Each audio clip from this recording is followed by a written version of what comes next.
Thank you very much, Chairman. I want to comment on a number of issues. Support Chairman Committee on Education, Honorable Meli, on the matter of school feeding program, because Chairman, as members have stated here, that food, before anything is done, food is very important to our children in school, because most of them drop out of school because they don't even have anything to feed on. And because of that, Chairman, we should allocate sufficient amount of money for all schools in this country for the school feeding program. I have a problem, however, Chairman, with how the school feeding program is being run in Nairobi, because this is a function of the national government, and the county government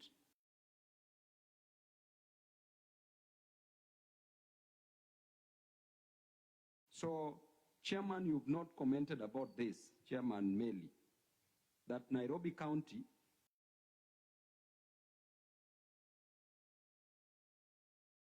per day, in a year, with the total number of schools, which we have around 210 public primary schools, the total amount collected in a year is around 270 million Kenya shillings.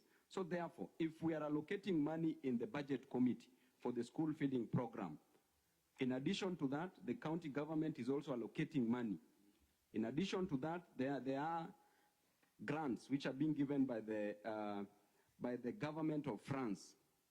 And then in addition to that, we collect money from the parents, Chairman. So is it not selfish?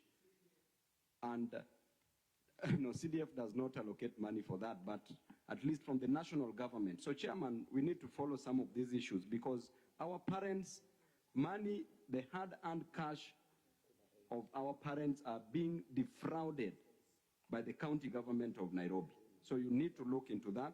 However, we support the school feeding program. Number two, Chairman, as you rightly stated on the JSS, Chairman, these people are really struggling. And you know what it is, Chairman, to stay in a lecture hall for 4 years, Chairman. These people, having graduated from different institutions of higher learning, Chairman, the only amount of money that a JSS teacher is being paid is 17,000 Kenya shillings. This is a person who is qualified. Hata mtu anaenda mjengo, Chairman, earns 600 shillings per day. For 30 days, that is 18,000 Kenya shillings. Na huyo ni mtu wa mkono, anafanya kazi ya kuleta mawe. What about a person who is fully trained, just to earn that amount of money? Therefore, I'm in support of the junior secondary school teachers to be paid not less than 46,000 Kenya shillings in hardship areas and 38,000 Kenya shillings in other areas.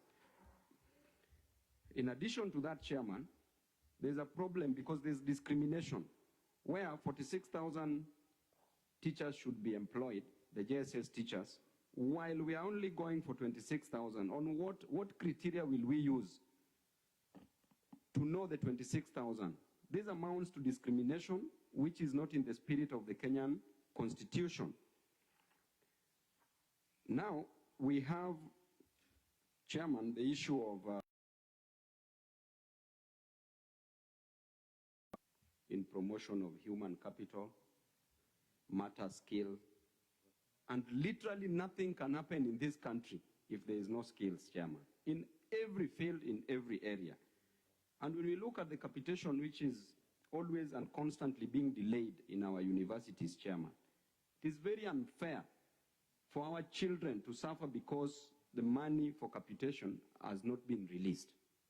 Yet most of the time we budget for this money. So therefore, Chairman, you also need to talk to the executive that once we budget for these monies, then they need to be promptly released. You know the importance of education, Chairman Dindi Nyoro. You know very well. It is education that has made you be where you are.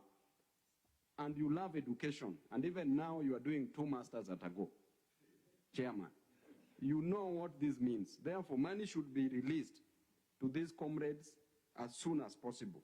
On the TVETs, Chairman, every year we budget for these TVETs in this same committee. But Chairman, you've chosen to not give attention to Nairobi as a county. We have a problem in Nairobi. We don't have enough TVETs. And among the 16 that you've already mentioned here, each is going to get 57,500,000 Kenya shillings. You need to consider Nairobi so that at least Nairobians can have an institution where they can further their education for those who are not successful in joining the universities and other colleges. Lastly, Chairman, the CBC. You've really presented a good proposal here, Chairman, but you've said nothing about the CBC. CBC, there's a problem. I want you to just, from this meeting, move to any public primary school within Nairobi. Go and see the chaos that is happening within those institutions. You find, Chairman, that one teacher who is trained to only offer 2 subjects, to teach 2 subjects. This teacher is being given 8 subjects to teach.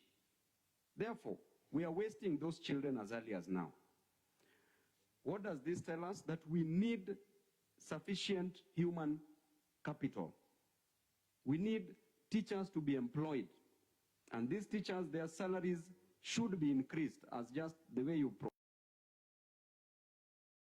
I think the CBC, at least something can be done about it. And then you've not also talked about the infrastructure for the CBCs. They are being taught they are being taught biology, subjects like biology, chemistry, right at primary school level, but there are no even laboratories. So we need to move with speed because education is the first most important thing that must be taken into consideration. Lastly, Chairman, the university education. This is where there is the biggest problem. The biggest of all. This funding model, Chairman, I still don't understand it well. Because this new funding model, a social science is costing around 300,000 Kenya shillings.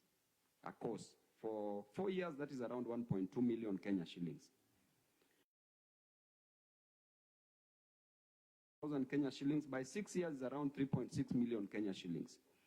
Then let's go back to that Mama Mboga or a Boda Boda rider who needs to raise this money, whose only hope is that child that they're educating at the university level.